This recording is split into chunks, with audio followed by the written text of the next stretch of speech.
Welcome back to this whole new morning show. It's a pleasure to have you with us this morning. Now, businesswoman, marketing and media expert Odette has represented all of South Africa's advertising agencies when she was the CEO of the Association for Communication and Advertising for well over a decade. And most recently, Odette was at the helm of two of South Africa's largest multinational agencies. It's such an honor to have Odette with us in studio today to actually talk about how all businesses, from small to even big corporates, can survive during the lockdown and possibly post the lockdown. Odette, it's such an honor to have you with us. Thank you very much for coming through. Thank you, and welcome, viewers. It's such trying times, Odette. We are all preparing for what has been termed the new normal. Look at us. We're observing social distancing regulations. And I imagine a lot of industries and businesses are also trying to get into the swing of things and prepare for this new normal. But how do small businesses do that right now? I think the first thing people need to understand is that consumers haven't stopped buying. People are still buying. What they're buying is what we need to tell them they need.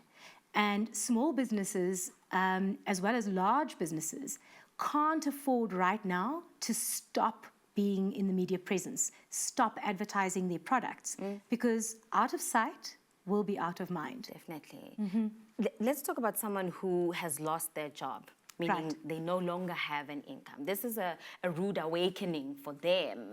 And this is probably at a point you realize, maybe I should stop the employee mentality and go towards the employer mentality. But how does that begin? How do you even start? Entrepreneurship, a passion point for me. There are so many people who have grown from being employees into employers, selling things like Tupperware, selling things like honey, selling things like Fifth Avenue jewelry, selling things like Avon. And anybody can do this from the comfort of their home if they have a smartphone and use social media wisely. There are a number of case studies where people have actually resorted to finding alternative income, even when they were employees, just to keep ahead of the current economic recession. I think now more than ever, South Africa and the broader continent will have to focus on entrepreneurship, in order to revive the economy. But also, South Africa has the largest unemployment stats at the moment. Corporate South Africa cannot absorb these people as employees. So why be an employee when you can be an employer? And you speak about social media, Odette, which is very big. It's a big component of obviously getting yourself out there, probably getting your brand out there. But what do you say to someone who does not have a smartphone, who is in Alexandra or in Soweto, and they want to start a business, but it's still under lockdown? What do they do? Data packages are freely available as standalone SIM cards from some of the mobile operators at the moment. But SMSs also still work. You start with your friends and you start with your family and you get word of mouth. There's a term in marketing that is called WOMBAT, WOMBAT, which stands for word of mouth advertising is still the best client acquisition tactic. Wow, WOMBAT. WOMBAT. If you have a phone, you can SMS. If you SMS your friends and your family and get them to spread the word, and those people to spread the word, and those people to spread the word, you're in the business. You're spreading the word. Yeah. And for business like Shisanyama, your hair salons, where they rely heavily on the physical presence of the client, how creative can they get this time to make sure that they remain relevant, that we don't forget who they are, that Shisanyama in the township, for example? Consumers are brand loyal. Not only because the product delivers or because the product is aspirational, but because the product is with them through tough times. So I saw a wonderful example of how a tavern and Chisinyama in Soweto converted their premises into a soup kitchen for the underprivileged. So they started making soup and bread and handing it out to people who couldn't afford a meal. They gave everybody who brought a bowl of soup for their family and a piece of bread. They observed social distancing. They then created a sense of community within the community, and their name became the name amongst the people. Through that initiative, they started driving their delivery service. So the food that they used to serve when they were open as a restaurant, tavern, Shisinyama, they're now delivering, and they're creating opportunities for people with bicycles to be able to deliver as a delivery service. Yes. So by feeding the people who are underprivileged, the community feels a sense of obligation to supporting this business. True.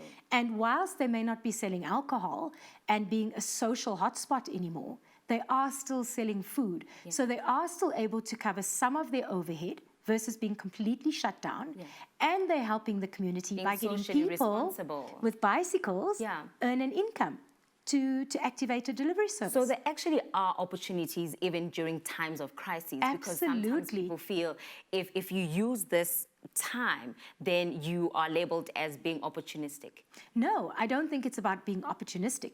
I think it's about being relevant, Yeah. useful, and adding value. Let's talk to other people who are also in business. And those people for me are our artists, our musicians, our actors, our influencers, who right now, especially musicians, there are no live concerts. And so a lot of people feel like there is no hope, and they're relying on relief from government. And we know, for instance, that this hasn't been coming as fast and as accessibly as people will want it. So what do you say to that musician right now who feels like all hope is gone?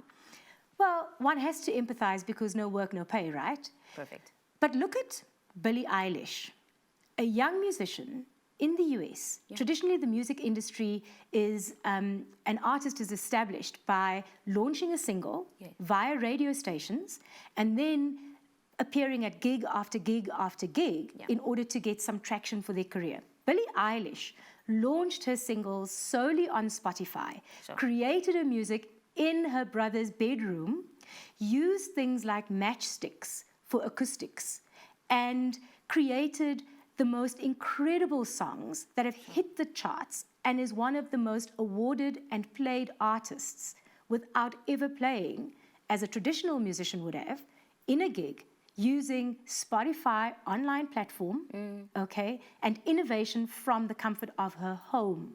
So you can't say entrepreneurship and not say creative and innovative. You Absolutely. can't. Yeah. Bringing it back home, I saw a wonderful example of a local musician who paired up with a financial services institution, who reached out to his fans to find the next best something in music.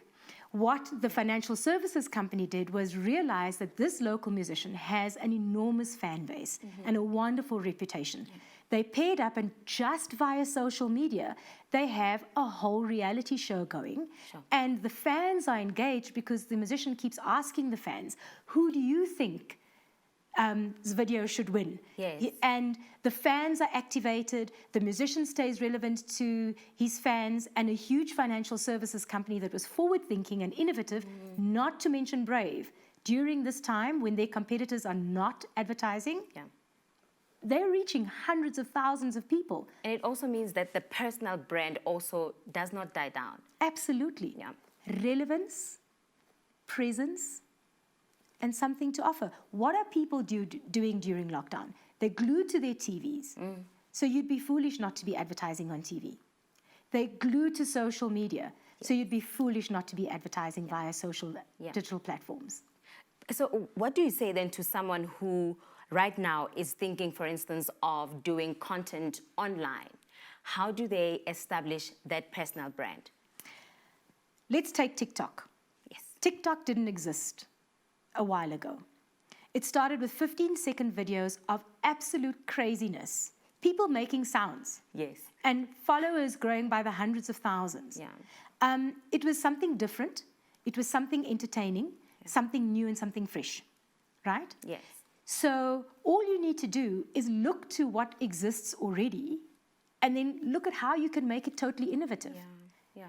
And boom, that's how you launch your career. That's how you launch your brand. That's how you launch your personal brand.